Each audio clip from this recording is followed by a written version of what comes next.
열왕기하 4장 1절로 7절의 말씀을 가지고 내 집에 무엇이 있느냐라는 제목으로 이 시간 하나님의 말씀을 나누고자 합니다. 여러분, 인생을 살다 보면 우리는 때론 인생의 벼랑 끝에 서게 될 때가 있습니다. 마치 아무것도 보이지 않고 모든 것이 끝나버린 것처럼 느껴질 때가 있다라는 것이죠. 그때 사람들은 마지막 희망을 걸면서 자신의 삶의 기적이 일어나기를 간절히 바랍니다. 오늘 본문은 당시 엘리사가 운영하고 있는 선지동산에 요즘식으로 말하면 신학교인 셈인 거죠. 그 신학교에 선지자 중에 한 생도가 죽게 됩니다. 사인은 알 수 없는 그의 죽음은 가족들에게는 또 신학교 내에서도 큰 소동거리가 되었을 것이고 가족들에게는 큰 충격이었을 것이며, 문제는 이 남자가 남겨둔 그 빚 때문에 체주가 미망인의 두 아들을 종으로 삼으려고 한다는 것이었습니다. 여러분, 당시 율법에 의하면 채무자가 빚을 갚지 못할 경우에는 채무자가 그의 자녀를 6년간 종으로 삼을 수 있는 권한이 있었습니다. 한마디로 6년 동안 노예가 되는 것이죠. 이 일을 당하는 사람에게는 그야말로 이 율법이, 정한 율법이 가혹한 일이지만, 반대로 이 채주자에게는 법적으로 보면 당연한 정당한 것이었습니다. 따라서 이 여인은 빚을 갚지 못하면 자신의 두 아들이 종으로 팔려가게 될 그런 위태로운 상황 가운데 처할 만큼 이 여인은 지금 벼랑 끝에 서 있었던 것입니다. 그래서 이 여인은 마지막 희망의 끈을 붙잡겠다라는 그 심정을 가지고 오늘 본문에 보면 엘리사 선지자에게 찾아갔습니다.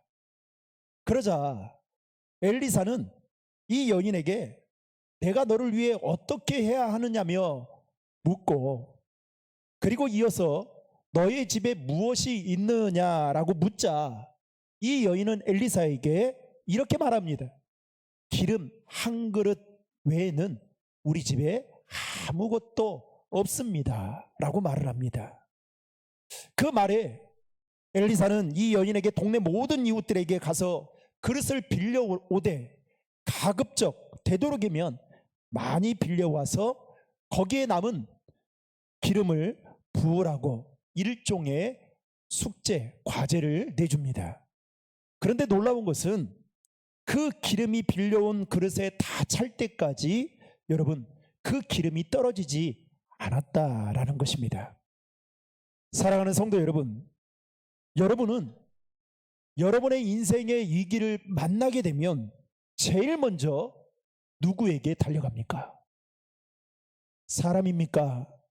아니면 하나님이십니까? 하나님의 일하시는 방식은 우리의 사고와 상식을 뛰어넘습니다. 엘리사 선지자에게 찾아온 이 여인에게 있는 것이라고는 고작 기름 한 그릇밖에 없었습니다.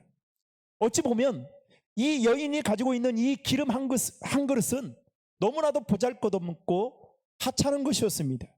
여러분, 우리가 지금 현재 가지고 있는 것이 어쩌면 이 여인처럼 보잘것없고 하찮은 것처럼 느껴질 때가 있습니다. 하지만 하나님은 우리가 가지고 있는 이 작은 것을 통해서도 반드시 일하신다라는 것입니다. 따라서 내가 가진 것이 너무 보잘것없고 너무 하찮게 느껴질지라도 우리는 전혀 주눅들 필요가 없다라는 것이죠. 왜냐하면 하나님은 한 어린아이가 먹을 분량밖에 되지 않는 그 물고기 2마리와 보리떡 5개를 하나님 앞에 드렸을 때에 하나님은 그것을 받으시고 오히려 5,000명을 먹이시고 12강주리를 남기셨던 능력이 있는 분이 저와 여러분들이 믿고 있는 하나님이시기 때문입니다. 그래서 우리가 세상 사람들보다 비록 가진 것이 적다 할지라도, 아니 상대적으로 박탈감이 느껴질 정도로 작은 것이라고 할지라도 여러분 전혀 주눅들 필요가 없다라는 것이죠. 오늘 말씀을 통해 하나님은 특별히 어떠한 자에게 기적을 나타내 보이시는지 두 가지로만 이 시간 함께 나누고자 합니다. 첫 번째로, 하나님의 기적은 순종하는 자에게 나타내십니다. 아멘이죠. 바꿔 말하면 하나님은 여러분 기적을 아무에게나 나타내 보이지 않는다는 말입니다. 하나님은 기적을 일으키시기 전에 먼저 우리들이 행해야 될 일에 대해서 반드시 말씀하십니다. 오늘 말씀에도 보면 엘리사가 이 여인에게 기적을 행하기에 앞서서 뭐라고, 어떤 숙제를 내줍니까? 그릇을 빌려오라고. 그런데 거기에 보면 많이 빌려오라는 말이 없어요. 그런데 조금 빌리지 말라고 했어요. 가급적 되도록이면 많이 빌려오라고 지금 가제를 내주고 있는 것처럼, 하나님은 우리 인생에도 기적을 베푸기에 앞서서 기적을 담아갈 수 있을 만한 그릇을 준비하라고 우리에게 말씀하신다는 사실입니다. 지금 이 여인은 남편을 잃고, 그리고 남편이 죽으면서 남겨둔 그 빚 때문에 자신의 소중한 두 아들을 이제 종으로 팔려가야만 하는 그런 위태로운 상황 가운데 있었습니다. 그래서 그 도움을 받고자 엘리사를 찾아갔습니다. 그런데 엘리사를 찾아가자 엘리사가 이 여인에게 동네에 가서 그릇들을 빌려오라는 것입니다. 그리고 빌려오고 난 후에 자신이 가지고 있는 고작 남은 기름 한 그릇을 빌려온 그릇에 부으라고 명령합니다. 여러분, 물어보겠습니다. 이 여인이 엘리사의 말을 들었을 때 어떤 마음이었을까요? 한번 잘 생각해 보십시오. 엘리사의 말이 이해가 됐을까요? 엘리사의 말이 순종할 만큼 납득이 됐을까요? 인간적으로 생각하면 일단 많은 그릇을 빌려올 필요가 없습니다. 왜요? 기름은 지금 얼마큼 있어요? 한 그릇밖에 없으니까. 그릇을 집집마다 돌아다니면서 빌릴 필요가 없어요. 게다가 이 여인이 그릇을 빌리기 위해서 집집마다 돌아다니면서 여러분 많은 사람들을 만나야 되고 또 애언을 해야 됩니다. 그때 여러분 이 일이 결코 쉬울까요? 쉽지 않을까요? 쉽지 않을 겁니다. 어제 토요 전도대 했거든요. 그런데 여러분 토요 전도대 가서 우리 전도대원들이 주는 이 쓰레기 봉투와 함께 그 안에 있는 문구는 사실 작은 거에 불과할 수 있어요. 그런데 제가 생각해봐도 이건 절대 작은 것이 아니다.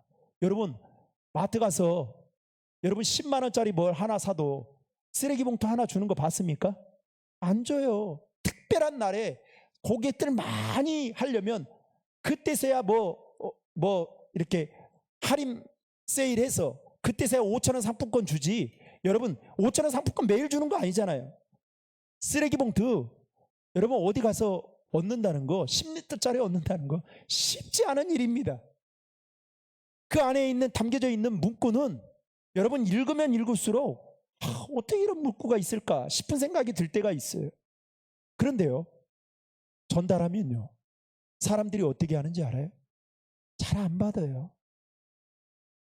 교회 이야기만 나오면, 어제도 우리 권사님 중에 한 분이 전도를 하는데 제가 맞은편에서 같이 전도했거든요. 별로 안 받으면 되잖아요. 그런데 안 받으면서 불편한 이야기를 하는 거예요. 아주 불편한 이야기. 저에게는 욕처럼 들렸어요. 저는 들었어요. 그러나 제가 표현을 할 수 없지만 그 권사님이 그런 마음이 어떤 마음이었을까요? 그 영혼을 위해서 주는 선물인데도 불구하고 어떻게 해요? 마치 시한폭탄 받는 것처럼 그렇게 대한단 말이죠. 그런데 이 연이 한번 생각해 보십시오. 지금 그릇을 빌려야 되는데 여러분 집집마다 놓고 하면서 사람들에게 자신의 그 자초지종을 이야기, 상황을 설명을 해야 되는데 여러분 이 일이 쉬웠을까요? 쉽지 않았을 거예요. 왜냐? 순수하게 그릇을 빌려주는, 자, 남자들에게 있어서 그릇은 사실 별로 중요한 애장품이 아니에요. 그런데요, 여러분 여자들에게 있어서 그릇은 어때요? 아주 귀한 그릇 아니겠어요? 남자들에게 차 빌려달라고 하면 여러분 빌려줄까요? 안 빌려줄까요? 안 빌려줘요. 반대로 여자들에게 그릇 빌려달라고 하면 빌려줘요? 안 빌려줘요? 그거 똑같은 거예요. 내주는 것이 쉽지 않단 말이죠. 그런데 이 선뜻 집집마다 돌아다니면서 그 많은 그릇을 빌려오라고 하니, 그것도 좀 제한된 숫자만 빌려오라고 하면 쉽겠건만 그렇게 말하고 있지 않습니다. 게다가 사람들이 이 여인을 보면서 무슨 생각이 들었을까요? 아니, 남편을 잃더니 정신이 나가도 한참 나갔구나. 이상한 사람 아닌가 싶은 눈초리로 그 여인을 바라보고 수군거리고 손가락질했을 겁니다. 여러분, 성경에 보면 하나님은 우리의 합리적인 사고로는 납득하기 어려울 만한 명령의 말씀을 하실 때가 종종 있습니다. 예를 들면 하나님께서 모세를 향하여 반석을 쳐서 물을 내라고 지시해요. 이스라엘 백성들이 이 마실 물이 없어가지고 원망을 하니까 반석을 쳐서 물을 내래요. 여러분, 이 말씀이 순종하기 쉽습니까? 아니죠. 엘리야가 사르밧 가부에게 밀가루 통과 기름병에서 가루와 기름이 떨어지지 않을 것을 말하면서 자기를 위하여 마지막 남은 가루와 기름을 떡으로 만들어 달라고 지시를 합니다. 이 사르밧 가부가 어떤 생각이 들었을까요? 엘리야의 말에, 아니 이거 남은 것 조금밖에 없는데 이것을 당신을 위해 떡을 만들어 달라고 하니 이거 기가 찬 이야기인 거죠. 더군다나 엘리야는 어떻게 해요? 기적을 일으켰던 많은 사람 중에 한 사람 아닙니까? 당신이 기적으로도 충분히 떡 만들어 먹을 사람인데 나한테 왜 이렇게 명령하냐라는 거죠. 예수님께서 제자들에게 이 물고기 2마리와 보리떡 5개로 이 5,000명 앉아있는 사람들에게 나누어 주라고 말씀합니다. 여러분, 나누어 줄 수 있겠습니까? 장난치는 거 아니겠어요? 제가 이번 주에 뉴스를 보다가 깜짝 놀랐어요. 어디 한 백화점에서 아이들을 위한 그 신발 그 판매를 하는데 그 아침부터 거기 오픈런으로 막 사람들이 막 그렇게 서 있었던 거예요. 그 얼마인지는 모르겠습니다만 백화점에 파는 신발은 여러분 매대에서 파는 것보다 비싸지 않겠어요? 그런데 막 사람들이 막 몰려든 겁니다. 그런데 이 백화점 직원들이 그걸 순번을 잘 정하고 해야 되는데 그게 잘 안 돼가지고 막 난장판이 돼요. 나중에는 경찰들이 와가지고 그러면서 그런 이야기를 하는 거예요. 이 사회자가 이 아이들 신발이 얼마나, 여러분 아이들은 금방 크잖아요. 그 신발 안 신어도 어떻게 해요? 저는 고무신 신을 때가 있었어요. 여러분 검정 고무신. 여러분 지금 신발 떨어져서 사는 시대입니까? 아니잖아요. 질려서 사는 시대죠. 저도 제가 청년사회 가면서 받았던 신발이요 얼마나 많은지 몰라요. 그런데 여러분 신발이 떨어져서 버린 적은 한 번도 없습니다. 안 신어서 나중에는 보니까 너무 안 신어가지고 밑바닥이 터덜터덜 해가지고 딱딱딱딱 소리 나니까 버리지, 안 신어서 버린 적은 없어요. 그런데도 어떻게 해요? 그렇게 사람들이 몰려든다는 거죠. 여러분 오병이어로 5,000명의 사람들에게 나누어 주라고 이 말씀에 순종한다는 것은 우리의 합리적인 사고로는 도저히 이해하기 힘들 뿐만 아니라 순종하기 힘듭니다. 오늘 본문에 나오는 이 여인도 엘리사의 말에 순종하기는 힘들었을 거예요. 그런데도 불구하고 오늘 말씀에 보면 집집마다 돌아다니면서 그릇을 빌려오게 됩니다. 그리고 엘리사의 말대로 빌려온 그릇을 자신이 가지고 있던 그 기름을 그릇에 붓자 여러분 어떤 일이 벌어지느냐, 6절 말씀을 우리 다 함께 읽겠습니다. 그릇에 다 찬지라 여인이 아들에게 이르되 또 그릇을 내게로 가져오라 하니 아들이 이르되 다른 그릇이 없나이다 하니 기름이 곧 그쳤더라. 아멘. 여러분, 기름이 그쳤던 때가 언제였습니까? 빌려온 그릇에 기름이 다 찰 때까지 여러분 이와 같은 놀라운 일이 벌어졌다라는 것입니다.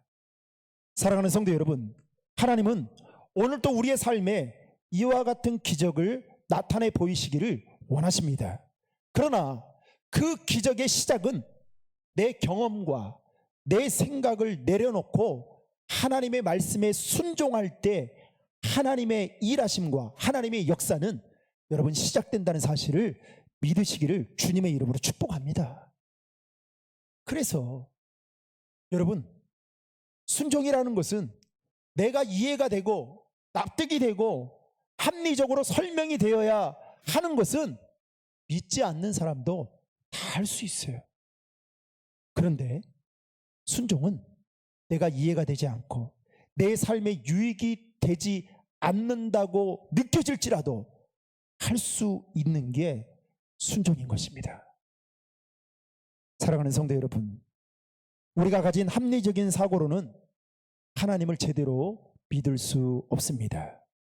우리가 가진 합리적인 사고로는 하나님의 일하심을 여러분 감히 측량할 수 없습니다. 우리가 가진 합리적인 사고로는 하나님의 말씀에 온전히 순종할 수 없습니다. 바라기는 저와 여러분에게 하나님의 기적을 경험할 만한 여러분 순종의 믿음의 그릇이 있기를 주님의 이름으로 축복합니다. 그리고 그 순종의 믿음의 그릇이 여러분 더 크고 넓기를 주님의 이름으로 축복합니다. 그때 하나님은 우리의 순종의 그릇에 기적을 부어주셔요. 그 기름을 부을 때, 기적과 같은 그 일들을 부을 때에 여러분 그릇이 넓어야, 커야, 깊이가 있어야 많이 담아갈 수 있는 것 아니겠습니까? 두 번째로 하나님의 기적은 확신하는 자에게 나타내십니다. 오늘 말씀을 묵상하면서 제가 주목했던 부분은 그릇을 빌릴 때 동네 사람들의 반응보다도 이 여인과 이 여인의 두 아들이 어떠한 심정으로 그 그릇을 빌렸을까 하는 그런 마음에 집중했습니다. 오늘 본문 4절을 보시면 엘리사는 기적을 일으키기 전에 미리 기름이 모든 그릇에 부어질 것을 예고합니다. 여러분 4절의 말씀을 다 함께 읽겠습니다. 너는 내 두 아들과 함께 들어가서 문을 닫고 그 모든 그릇에 기름을 부어서 차는 대로 옮겨 놓으라 하니라. 아멘. 지금 이것은 그릇을 빌려오기 전에 엘리사가 이 여인에게 하는 말입니다. 그러면 이 여인과 두 아들은 그릇을 빌려야 되는 그 이유를 잘 알고 있었겠죠. 그러면서도 어떤 마음이었을까요? 엘리사의 말대로 진짜 기름이 부어질지 아니면 기름이 부어지지 않을지, 아직도 일어난 기적이 아니기 때문에 확신이 제대로 서지 않았을 것입니다. 아니, 확신이 서는 게 쉽지 않았을 것입니다. 여러분, 만약에 이 여인에게 엘리사의 말에 대한 확신의 마음이 없었다면 어땠을까요? 저 같았으면 대충 몇 개의 그릇만 빌렸을 거예요. 그것도 빌려주는 줄 수 있을 만한 사람들을 선별해서 몇 집만 다니면서 그릇 아니면 한 집만 가가지고 그릇 다 빌려 올 수도 있겠어요. 아니면 이렇게 그릇 빌려오는 게 힘들다면 엘리사에게 저 같았으면 엘리사님 지금 제 형편을 모르시는 겁니까? 이거 말고 지금 남편 죽은 지도 지금 얼마 되지도 않고 지금 남편을 잃은 그 마음이 지금 참담한데 아니 그냥 내 형편을 알고 해결해 주면 되는 거 아니겠습니까? 이렇게 말할 수도 있겠죠. 그러면서 다른 문제, 다른 방법으로 해결하기를 아마 제안을 했을 겁니다. 그런데 이 여인은 엘리사의 말을 믿고 강한 확신을 갖습니다. 그래서 담대하게 동네 사람들의 집을 놓고 해서 그릇을 빌려오게 됩니다. 그리고 엘리사의 말대로 그 빌려온 그릇에 기름을 붓자 여러분 그릇마다 기름이 가득 찼던 것을 보게 됩니다. 그러면서 엘리사는 이 여인에게 이렇게 이야기합니다. 7절 말씀 다 함께 읽겠습니다. 그 여인이 하나님의 사람에게 나아가서 말하니 그가 이르되 너는 가서 기름을 팔아 빚을 갚고 남은 것으로 너와 내 두 아들이 생활하라 하였더라. 아멘. 여러분 이 여인은 결국 하나님이 엘리사를 통해서 베푸신 그 기적의 은혜로 말미암아 빚도 갚고 그리고 두 아들도 종으로 팔리지 않고 함께 행복하게 살았던 것을 오늘 성경은 이야기하고 있습니다. 저는 이 말씀을 보면서 한 가지 깨닫는 것은 하나님은 단순히 위기를 모면하게 해주시는 분이 아니라 우리의 삶의 길을 확실하게 열어주시는 분이시구나 라는 것을 깨닫게 됩니다. 더 나아가서 하나님은 기름 한 병을 통해 이 여인의 삶 전체를 완전히 절망 가운데에서 희망으로 바꿔주시는 회복시켜주시는 분이시구나 라는 것을 깨닫게 됩니다. 이처럼 하나님은 순종과 확신 있는 믿음을 통해서 이 여인의 삶에 차고 넘치는 풍성한 은혜를 베풀어 주셨던 분이심을 보게 됩니다. 말씀을 뵙겠습니다. 사랑하는 성도 여러분, 죽은 선지자의 생도인 미망인이었던 이 여인은 도저히 남편을 잃어버리고 난 이후에 그의 삶의 희망이라고는 보이지 않는 그런 상황 속에서 이 여인은 사람을 찾아가지 않았습니다. 사람의 방법대로 그 문제를 해결하지 않았습니다. 하나님의 사람인 엘리사에게 찾아갔습니다. 그런데 그 엘리사가 이 여인에게 했던 그 말은 도무지 이해가 되지 않고 도무지 순종하기에 버겁게 느껴졌던 말씀이었습니다. 그럼에도 불구하고 이 여인은 엘리사에게 하나하나 조목조목 따지지 않고 확신을 가지고 믿음으로 순종했을 때 하나님의 일하심을 그녀는 보게 됩니다. 그리고 삶의 위기를 잘 극복할 수 있게 되었던 것입니다. 사랑하는 성도 여러분, 저와 여러분에게도 이 여인과 같은 믿음이 있기를 주님의 이름으로 축원합니다. 그래야 우리의 삶에 놀랍도록 풍성하게 채워주시는 그 하나님의 은혜를 날마다 누리며 살아가는 우리 저와 여러분 모두가 될 수 있기를 주님의 이름으로 축원합니다.